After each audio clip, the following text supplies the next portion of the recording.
everyone, and welcome back to CoinTalk Podcast here on YouTube. Today we're taking a deep dive into Cardano, specifically a pretty major upgrade that's changing how things work, behind the scenes. It's this concept called decentralized governance, and it's giving you, the ADA holders, a real voice in the future of Cardano. So stick with us. Hit that subscribe button, give this video a like, because you won't want to miss this. Yeah, this is really fascinating because Cardano just went through a hard fork, which is essentially a major software upgrade for a blockchain. So you can think of it like your phone getting a huge system update. And in this case, the Plomin Hard Fork is changing who calls the shots in Cardano. Before, it was more centralized, kind of like a company making all the decisions. But now with this hard fork, it's shifting power to the community. Yeah. The ADA holds... Exactly, and that's a huge deal because it means you guys can actually vote on things like changes to Cardano's code, how treasury funds are used, and even future upgrades like this one. It's like going from having no say to being able to vote on how your town is run. Before we jump into all the details, make sure to share this video with your friends who are into crypto. The more people who understand this, the better. Now, can you help set the stage for us? How were decisions made in Cardano before Plomin 11? So before this hard fork, the Cardano Foundation and the core developers, they had a lot of influence. They did get community feedback, of course, but the process wasn't as direct as it is now. It's like having a town council making decisions. But they only sometimes ask the townspeople what they think. So it was more top-down. But now Plomin is flipping the script and giving the power to the people. So tell us, how does that actually work? Do I just get to vote directly if I own ADA? Well, you actually have a couple of options. You can directly vote on proposals, or you can delegate your voting power to someone else, kind of like electing a representative who will vote on your behalf. And they're called D-reps, short for delegate representatives. Pre-reps, okay. This sounds a bit complicated. Yeah. But thinking of it like electing someone to represent you makes it easier to grasp, to get this Plomin thing going. I imagine it needed a lot of people on board, right? Absolutely. It wasn't just a small tweak. It needed a strong majority of support from the community to actually go live. Think of it like needing enough votes to pass a new law. For Plomin to happen, 85% of the stake pools, those are the groups that help secure the network, had to upgrade to a compatible Cardano node. Then over 51% of stake pool operators had to vote yes. And on top of that, over 2/3 of the interim constitutional committee had to say it was all good according to Cardano's rules. Wow, so there were a lot of checks and balances in place. It sounds like the Cardano community was really ready for this change. Yeah. Now let's get down to the nuts and bolts. What can people actually vote on with Plomin? Is it just yes or no on a proposal? Or is there more to it than that?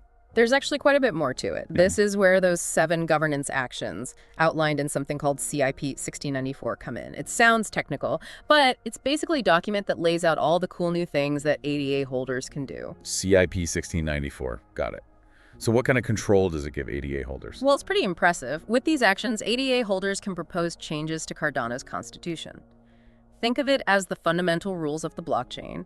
They can also decide how money from Cardano's treasury is spent, like having a say in how your town's budget is allocated. So it's not just about tech stuff, it's about the money too. That's some real power. What else can they vote on? Well, they can also hold D-reps accountable. Let's say you're not happy with how a D-rep is representing you. You can initiate a vote of no confidence and potentially remove them. It's kind of like a recall election. And here's another interesting detail. To further encourage decentralization, you can only withdraw your staking rewards if you're delegating to a D-rep. So you're basically incentivized to participate in the whole governance system. You're not just earning rewards, you're actually helping to shape the future of Cardano, which is pretty amazing. Before we get into the broader impact of all this, I want to remind everyone to subscribe to CoinTalk Podcast here on YouTube for more deep dives like this. We cover all sorts of exciting developments in the crypto world. Now, how does this Plomin Hard Fork fit into Cardano's big picture goals? This hard fork is a huge step towards Cardano's vision of being a truly decentralized blockchain. One of the main principles of crypto is this idea of giving power to the people and minimizing control from any single entity. And Plomin is bringing Cardano closer to that ideal. Right, it's all about empowering the community. Okay, I think we've laid a good foundation here. But we always want to bring it back to you, the listener. We've talked about the what of Plomin, but now let's get into the so what. What are the potential benefits and risks of this new model? What does it mean for you? Especially if you're invested in ADA or thinking about getting involved in Cardano, that's what we'll be exploring in part 2 of this episode. Make sure you subscribe to CoinTalk Podcast so you don't miss it. This is where things get really interesting. The Plomin Hard Fork isn't just about technical upgrades. It's about a whole new way of thinking about how blockchains are governed. With Cardano, we're seeing a real-world experiment in decentralized decision-making. It's definitely a bold move, and like any experiment, there are potential benefits and risks. Let's start with the good stuff. What are some of the upsides to this new model? One big potential benefit is that it could lead to more innovation. When you have a diverse group of people participating in governance, you get a wider range of ideas and perspectives, which can lead to better solutions. That makes a lot of sense. It's like crowdsourcing the future of the blockchain. But on the flip side, what could go wrong? One concern is that things could get messy and inefficient. With so many people voting, it might take a long time to reach a consensus on important issues, which could slow things down. So it's a trade-off between speed and inclusivity. It's like trying to get everyone in a big city to agree on where to build a new park. Exactly. And there's also the risk that not enough people will participate in the voting process. Or a small group could figure out how to manipulate the system to get what they want. That would defeat the purpose of decentralization. That's a really good point. It's not enough to just have the ability to vote.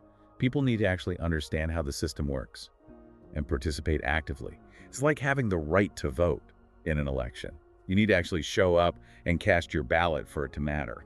And if we connect this back to you, the listener, it's worth thinking about how this shift might impact the price of ADA. Some people believe that a more decentralized and community-driven blockchain will attract more investors and users, potentially leading to a higher price. So it's not just about idealism. It could have real-world financial implications. That's a key point for our viewers on CoinTalk Podcast to consider. Of course, we can't predict the future, but it's important to think about these things when you're making investment decisions. Absolutely. Crypto is still a relatively young and volatile space. The success of any blockchain depends on a whole bunch of factors, like technology adoption and regulations. Speaking of other cryptocurrencies, how does Cardano's approach to governance compare to others? That's a great question. It's important to remember that Cardano isn't the only one experimenting with governance. There are tons of different models out there. Some are more centralized, some are more decentralized, and there's everything in between. For instance, Bitcoin has a more informal system where decisions are made through a kind of loose consensus among miners and developers. It's less about formal voting and more about everyone generally agreeing on the direction. Right, and then you have cryptocurrencies like Ethereum, which are moving towards something called on-chain governance, where decisions are made automatically through smart contracts and token-based voting. It's like programming the rules into the system itself. So where does Cardano fit into all of this? Cardano's approach with Plomin is unique because it blends on-chain voting with a structured governance framework that outlines specific roles and processes. It's more organized and layered, trying to balance community input with some level of stability. So it's kind of like a hybrid model. Yeah. Taking inspiration from different approaches and trying to find the best of both worlds. Exactly, and that's what makes it so fascinating. There's so much experimentation happening in the crypto world. Cardano is definitely pushing the boundaries with its commitment to decentralized governance. I think this is a good point to remind our viewers to hit that subscribe button here on CoinTalk Podcast. We dive deep into all sorts of interesting topics like this, helping you stay ahead of the curve in the crypto space. Now, this whole idea of decentralized governance, still early days. What do you think the future holds? Will it become the standard for crypto, or will other models win out? That's the million-dollar question, isn't it? We're really just at the beginning of this journey. It'll be interesting to see how Cardano's model evolves over time and if it influences other projects. We're definitely going to be keeping a close eye on it here at CoinTalk Podcast. And we want to hear from you guys too. What do you think about all this? Are you excited about the potential of decentralized governance, or are you skeptical? Let us know your thoughts in the comments below. We love hearing from our community. Now, in part 3 of this episode, we're going to zoom out a bit and explore some bigger questions about what this all means for the future of crypto. So make sure you're subscribed, and we'll see you in the next part. Welcome back to CoinTalk Podcast here on YouTube for the final part of our deep dive into Cardano's decentralized governance. We've covered a lot, from the technical details of the Plomin Hard Fork to the broader implications for the crypto space. If you're just joining us, be sure to check out parts 1 and 2 to get the full picture. And don't forget to hit that subscribe button so you don't miss any of our future deep dives. Now let's bring it all together. What's the key takeaway here for ADA holders? Well, the key takeaway, I think, is that Cardano is really entering a new era, an era of community-driven governance. With this Plomin Hard Fork, ADA holders now have a direct say in the blockchain's future. It's really a bold experiment in decentralization, and it will be fascinating to see how it all unfolds. Yeah, it's like the trading wheels are coming off, And the Cardano community is taking the handlebars. It's exciting and a bit daunting all at the same time. Definitely. There's a lot of responsibility that comes with this newfound power. ADA holders need to stay informed, participate actively, and make thoughtful decisions. The success of this model ultimately depends on the community's engagement. And that's where CoinTalk Podcast comes in. We're here to break down these complex topics and make them accessible to everyone. We want to empower you to make informed decisions about your crypto investments. Yeah, and it's important to remember that decentralized governance, it's still a work in progress. Right. There will be challenges and bumps along the road. But that's part of what makes it so interesting. You know, we're witnessing the birth of a new way of organizing and governing these complex systems, and the lessons we learn from Cardano, they could have implications far beyond the crypto world. Oh, I love that point. This isn't just about Cardano. It's about exploring new ways to make decisions collectively and distribute power more fairly. It's about building more transparent and accountable systems. Exactly. And that's something worth getting excited about. Absolutely.